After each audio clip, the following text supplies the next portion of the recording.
নমস্কার।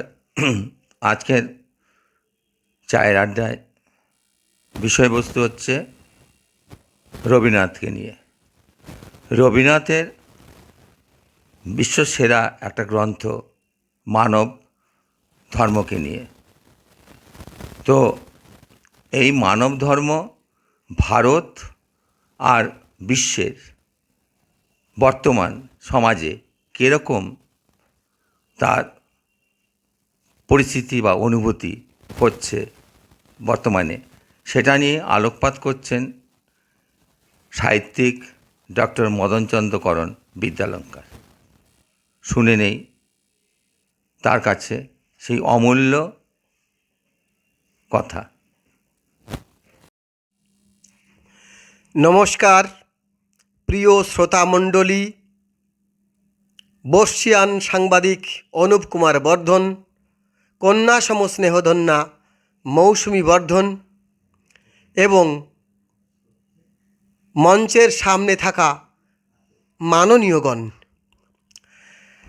আজকের এমন একটা দিনে রবীন্দ্রনাথের কথা খুব প্রাসঙ্গিক। রবীন্দ্রনাথের মানুষের ধর্ম, দ্য রিলিজিয়ন অফ ম্যান, খুব প্রাসঙ্গিক। যখন আমাদের ট্যাক্সের দেওয়া টাকার মধ্য দিয়ে মন্দির করতে কেন্দ্র সরকার এবং রাজ্য সরকার ব্যস্ত, কখনো মানুষের রুজি রোজগার, সুখ দুঃখ বিরহ মিলনের কথা না ভেবে ধর্মকে রাষ্ট্রিকভাবে ভারতবর্ষে গুরুত্ব দেওয়ার যুগ এখন যেন এসে পড়েছে।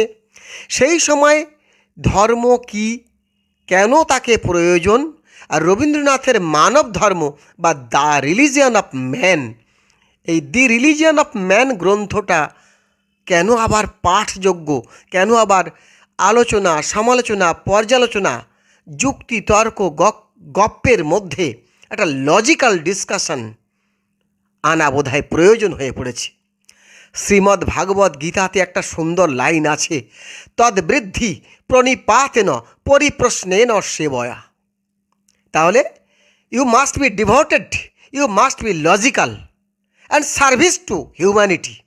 তাই যদি হয়ে থাকে তাহলে রবীন্দ্রনাথের মানব ধর্ম কি তা আমরা জানবার চেষ্টা করি। আমরা জানি সুমেরের ধর্মে বলা হয়েছিল যে হাজার হাজার পৌত্তলিকতাকে ত্যাগ করে আল ইলাহ বা প্রধান উপাস্যকে স্মরণ করুন, তাকে আমরা বেদে বলেছি পরম ব্রহ্ম।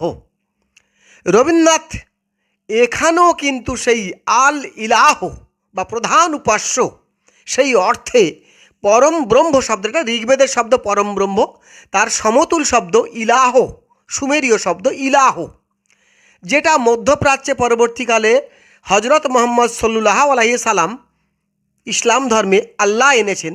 আল ইলাহ থেকে আল্লাহ শব্দের উৎপত্তি হয়েছে, অর্থাৎ সুপ্রিম গড অর্থে। আমাদের ভারতীয় সনাতন উপনিষদ এবং ঋগ্বেদের যুগ থেকে পরম ব্রহ্মের কথা ভাবছি আমরা। সেই পরম ব্রহ্ম কোথায়? রবীন্দ্রনাথ লিখলেন একটি গ্রন্থ, দ্য রিলিজিয়ন অফ ম্যান। এই গ্রন্থটা 1930 সালে তিনি হিবার্ট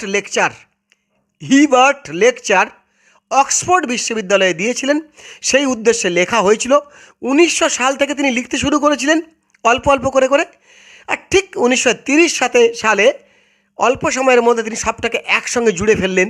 এই হিবার্ট লেকচার পরবর্তীতে মানুষের ধর্মরূপে দ্য রিলিজিয়ন অফ ম্যান রূপে আত্মপ্রকাশ করে, যে গ্রন্থে তিনি প্রথম মানুষকে আলোকপাত করলেন। অন্যত্র রবীন্দ্রনাথ বলেছেন, কোথায় স্বর্গ কোথায় নরক, কেবলে তা বহুদূর, মানুষের মাঝে স্বর্গ নরক, মানুষ ওই সুরাসুর। তিনি মনুষ্য দেহের মধ্যে ধর্মকে খুঁজলেন। আমরা গীতাতে বলছি, the human body is the highest temple of god. The human body is the highest temple of god. 13 ক্ষেত্রজ্ঞ যোগে গীতাতে, শ্রীমদ্ ভাগবত গীতাতে। রবীন্দ্রনাথ সনাতন কুলচূড়ামণি বিশ্ববন্দিত কবি, তিনি কিন্তু গীতাকে অস্বীকার করছেন না, গীতাকে তিনি হৃদয়ে ধারণ করেছেন এবং সেখান থেকে তিনি ক্ষেত্রজ্ঞ যোগ থেকে যেন নিলেন। মানব দেহের মধ্যে তিনি সুর, অসুর এবং স্বর্গ এবং নরককে প্রথম খুঁজেছিলেন। তিনি মানুষের দুটো শ্রেণী করলেন, ইন্ডিভিজুয়াল ম্যান এবং ইউনিভার্সাল ম্যান। ব্যক্তিগত দৃষ্টি থেকে মানুষ এবং বিশ্বজনীন মানুষ। তো বিশ্ব মানব এবং ব্যক্তি মানব। ব্যক্তি মানব হচ্ছে সেলফ সেন্টার্ড সোল, আত্মকেন্দ্রিক ভাবনার মানুষ হচ্ছেন ব্যক্তি মানব। But universal soul, universal man, তিনি হচ্ছেন বিশ্ব মানব। রবীন্দ্রনাথ বিশ্ব পথিক, বিশ্ব মানব। তো তিনি তার ভারত তীর্থে বলেছিলেন, এসো ব্রাহ্মণ সূচি করি মন, হাত ধরো সভাকার। এছো ব্রাহ্মণ সূচি করি মন, হাত ধরো সবাকার। এই কথাটা তিনি কোত্থেকে নিলেন? এই কথাটা কিন্তু তিনি নিয়েছিলেন সেই আমাদের গৌতমের ধর্মসূত্র থেকে। জন্মনা জায়তে শূদ্র, সংস্কারাদ ভবেদ দ্বিজ, বেদ পাঠাদ ভবেদ বিপ্র, ব্রহ্ম জানতীতি ব্রাহ্মণ। বস্তুত ব্রাহ্মণ, ক্ষত্রিয়, বৈশ্য, শূদ্র হচ্ছে আধ্যাত্মিক লাইন। মানুষ যখন নিজের মধ্যে শিক্ষা দীক্ষা নিয়ে জ্ঞান চর্চায় নিমগ্ন থাকে তখন তার একটা রূপ, যখন সে ব্যবসা বাণিজ্য নিয়ে থাকে তখন একটা রূপ, যখন সে প্রশাসনে অংশ নেয় তখন একটা রূপ, যখন সে সমাজের সকলের সেবা করে তখন তার আরেকটা রূপ। চাতুর্বর্ণম মায়া সৃষ্টম গুণ কর্ম বিভাগস। রবীন্দ্রনাথ এখানে কর্মগুণের কথাইকে স্বীকার করে নিচ্ছেন।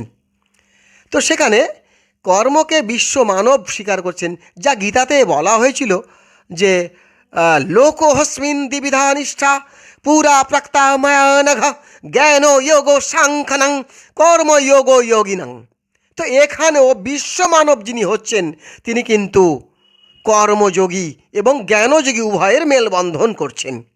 তো রবীন্দ্রনাথ বিশ্বপথিক রবীন্দ্রনাথ, তিনি বিশ্বের সব জায়গায় গেছেন, সব দেশে দেশে ঘুরেছেন। তাঁর কাছে ইসলামও শ্রদ্ধেয়, খ্রিশ্চানও শ্রদ্ধেয়। ভারতের সনাতন ধর্ম তার আত্মা, তিনি সনাতন কুলচূড়ামণি।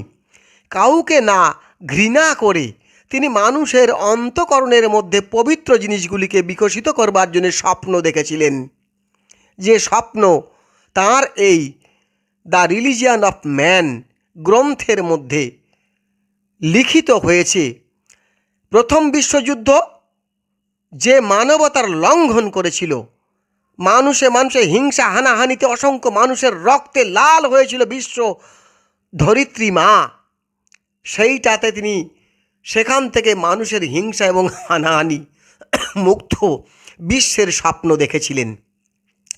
রবীন্দ্রনাথের কাছে ইসলামও পরম স্নেহের ছিল, পরম শ্রদ্ধেয় ছিল। সনাতন ধর্ম পরম তার আত্মা ছিল।